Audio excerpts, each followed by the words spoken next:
కరీంనగర్ జిల్లా సైదాపూర్ మండలంలో రాత్రి కురిసిన భారీ వర్షానికి సోమవారం మోడల్ స్కూల్లోకి వరద నీరు చేరింది. దీంతో స్టూడెంట్స్ వర్షపు నీటిలో నుంచి బయటకు రావడానికి ఇబ్బందులు ఎదుర్కొంటున్నారు.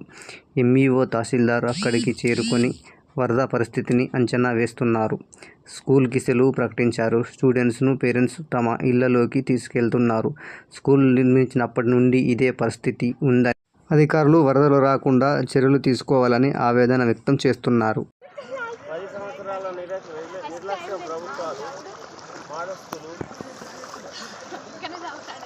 గతంలో చేసిన తప్పులే మళ్ళీ చెప్పారు.